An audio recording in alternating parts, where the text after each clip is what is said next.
प्रसिद्ध राजा आर्थर के शासनकाल में कॉर्नवॉल में जैक नाम का एक लड़का रहता था, जो एक साहसी स्वभाव का लड़का था और जादूगरों, दानवों और परियों की कहानियां सुनने या पढ़ने में उसे आनंद आता था और वह राजा आर्थर की गोल मेज के शूरवीरों के कार्यों को उत्सुकता से सुनता था।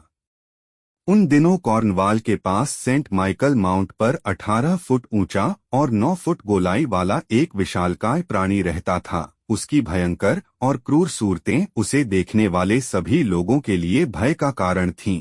वह पहाड़ की चोटी पर एक उदास गुफा में रहता था और शिकार की तलाश में मुख्य भूमि पर जाता था। जब वह अपनी पीठ पर आधा दर्जन बैलों को लादता था और अपनी कमर में 3 गुनी भेड़ों और सुअरों को बांधता था, तो अपने निवास की ओर वापस चला जाता था। जब जैक ने उसे नष्ट करने का संकल्प लिया, तो वह राक्षस कई वर्षों से ऐसा कर रहा था।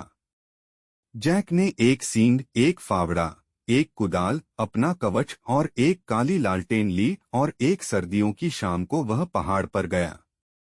वहां उसने 22 फीट गहरा और 20 फीट चौड़ा एक गड्ढा खोदा। उसने ऊपर से उसे ढक दिया ताकि वह ठोस जमीन जैसा दिखे। फिर उसने इतनी जोर से अपना सींग बजाया कि विशालकाय जाग गया और चिल्लाते हुए अपनी मान से बाहर आया, तुम दुष्ट खलनायक हो, तुम्हें इसकी कीमत चुकानी होगी, मैं तुम्हें अपने नाश्ते के लिए भूनूंगा। वह अभी अभी अपना काम पूरा कर रहा था, तभी एक कदम और आगे बढ़ते हुए वह सिर के बल गड्ढे में जा गिरा और जैक ने अपनी कुदाल से उसके सिर पर वार किया, जिससे उसकी मौत हो गई। जैक फिर अपने दोस्तों को यह खबर सुनाने के लिए घर लौट आया। ब्लंडरबोर नामक एक अन्य विशालकाय ने कसम खाई थी कि अगर जैक कभी उसके वश में आ गया तो वह उससे बदला लेगा। इस विशालकाय ने एक सुनसान जंगल के बीच में एक जादुई महल बना रखा था और कॉर्मोरन की मौत के कुछ समय बाद जैक एक जंगल से गुजर रहा था और थका हुआ होने के कारण बैठ गया और सो गया। वहां से गुजरते हुए जैक को देखकर वह दैत्य उसे अपने महल में ले गया, जहां उसने उसे एक बड़े कमरे में बंद कर दिया, जिसका फर्श पुरुषों और महिलाओं के शवों, खोपड़ियों और हड्डियों से ढका हुआ था। इसके तुरंत बाद ही दैत्य अपने भाई को लाने चला गया, जो भी दैत्य जैसा ही था, ताकि वह उसका मांस खा सके, और जैक ने भयभीत होकर अपने जेल की सलाखों के बीच से 2 दैत्यों को आते देखा। जैक ने कमरे के एक कोने में एक मजबूत रस्सी देखी, हिम्मत जुटाई और दोनों छोर पर एक गांठ बनाकर उन्हें उनके सिर के ऊपर फेंक दिया और खिड़की की सलाखों से बांध दिया। फिर उसने उन्हें तब तक खींचा जब तक कि उनका गला नहीं घुट गया। जब उनका चेहरा काला पड़ गया तो उसने रस्सी को नीचे सरकाया और उनके दिल में छुरा घोंप दिया। जैक ने ब्लंडरबोर की जेब से चाबियों का एक बड़ा गुच्छा निकाला और फिर से महल में चला गया। उसने सभी कमरों की गहन तलाशी ली और उनमें से एक में 3 महिलाओं को उनके सिर के बालों से बंधा हुआ पाया और वे लगभग भूख से मर रही थीं। उन्होंने उसे बताया कि उनके पतियों को दिग्गजों ने मार डाला था, जिन्होंने उन्हें भूख से मरने की सजा दी थी क्योंकि वे अपने मृत पतियों का मांस नहीं खाएंगी।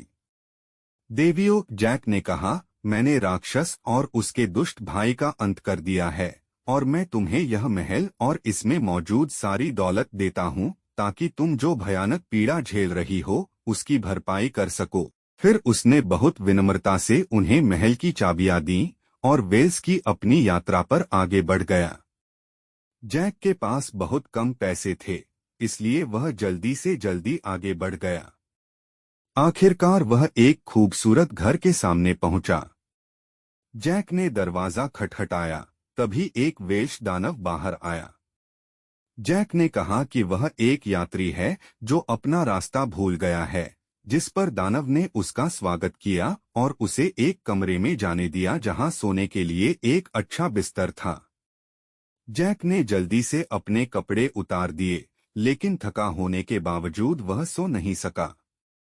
इसके तुरंत बाद उसने अगले कमरे में आगे पीछे घूमते हुए विशालकाय व्यक्ति को सुना और खुद से कह रहा था, यद्यपि तुम आज रात मेरे साथ यहाँ ठहरोगे, किंतु तुम सुबह का प्रकाश नहीं देख पाओगे। मेरा डंडा तुम्हारे मस्तिष्क को पूरी तरह नष्ट कर देगा।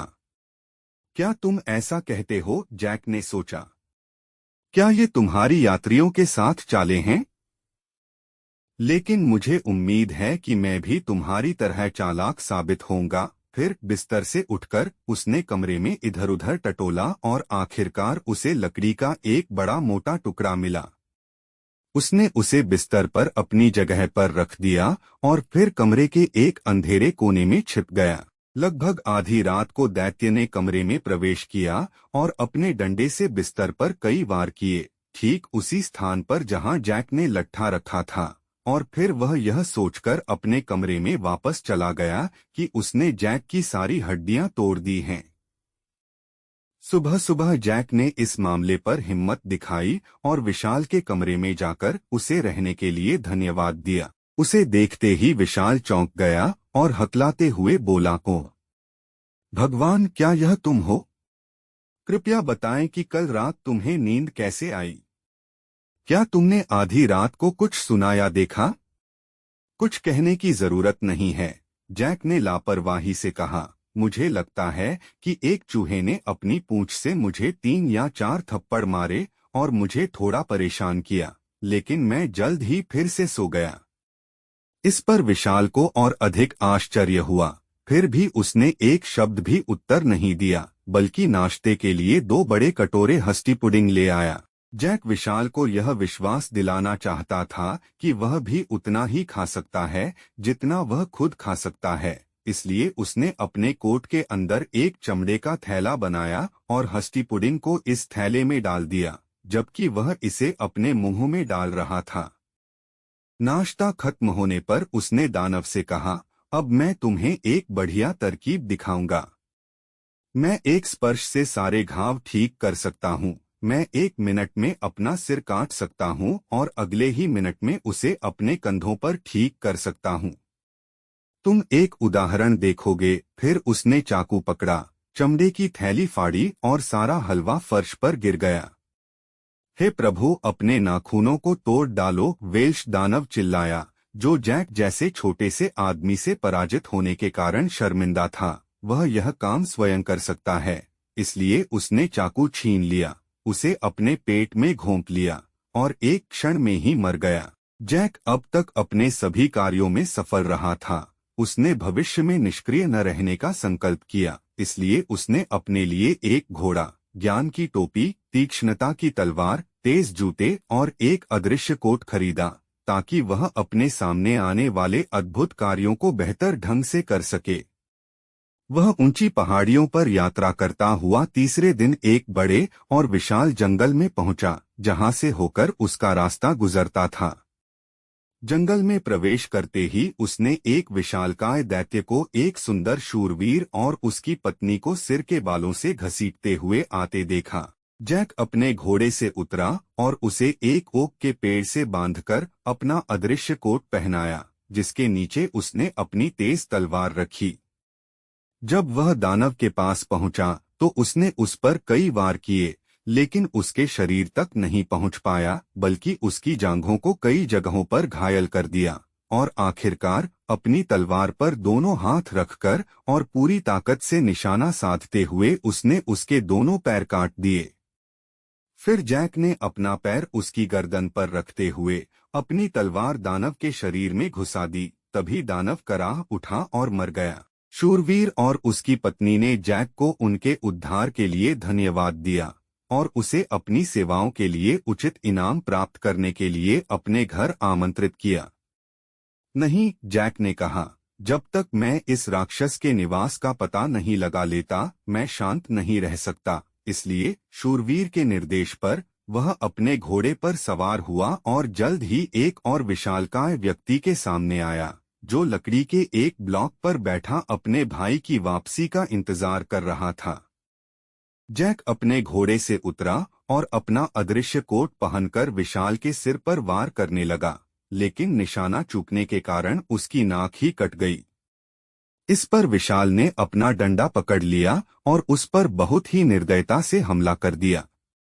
नहीं, जैक ने कहा, यदि यह मामला है तो बेहतर होगा कि मैं तुम्हें मार डालूं, इसलिए ब्लॉक पर कूदते हुए उसने उसकी पीठ में छुरा घोंपा। जब वह मर गया, जैक फिर अपनी यात्रा पर आगे बढ़ा और पहाड़ियों और घाटियों से होते हुए एक ऊंचे पहाड़ की तलहटी में पहुंचा, जहां उसने एक सुनसान घर का दरवाजा खटखटाया, जहां एक बूढ़े व्यक्ति ने उसे अंदर आने दिया। जब जैक बैठा तो साधु ने उससे कहा, मेरे बेटे, इस पहाड़ की चोटी पर एक जादुई महल है जिसे विशालकाय गैलिगेंटस और एक दुष्ट जादूगर ने संभाल रखा है। मैं एक ड्यूक की बेटी के भाग्य पर शोक मनाता हूँ, जिसे उन्होंने तब पकड़ लिया जब वह अपने पिता के बगीचे में टहल रही थी और उसे हिरण के रूप में यहाँ लाया गया। जैक ने वादा किया कि सुबह होते ही अपनी जान जोखिम में डालकर वह जादू को तोड़ देगा, और एक गहरी नींद के बाद वह जल्दी उठा, अपना अदृश्य कोट पहना और प्रयास के लिए तैयार हो गया। जब वह पहाड़ की चोटी पर चढ़ा तो उसने दो उग्र ग्रिफिन देखे, लेकिन वह खतरे के डर के बिना उनके बीच से निकल गया, क्योंकि वे उसे उसके अदृश्य कोट के कारण नहीं देख सकते थे। महल के द्वार पर उसे एक सुनहरा तुरही मिला, जिसके नीचे ये पंक्तियां लिखी थीं, जो कोई भी इस तुरही को बजा सकेगा वह इस दानव को परास्त कर देगा। जैसे ही जैक ने यह पढ़ा, उसने तुरही पकड़ ली और एक तेज धमाका किया, जिससे द्वार खुल गए और महल भी कांप उठा। अब दानव और जादूगर को पता चल गया था कि उनका दुष्ट मार्ग समाप्त हो गया है, और वे अपने अंगूठे काटते हुए और भय से कांपते हुए खड़े हो गए।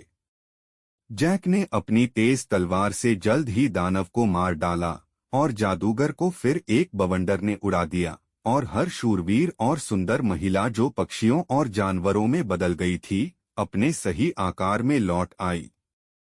महल धुएं की तरह गायब हो गया और फिर दानव गैलिगेंटस का सिर राजा आर्थर के पास भेज दिया गया। उस रात शूरवीरों और महिलाओं ने बूढ़े आदमी के आश्रम में आराम किया और अगले दिन वे दरबार के लिए निकल पड़े। जैक फिर राजा के पास गया और महामहिम को अपनी सभी भयंकर लड़ाइयों का विवरण दिया।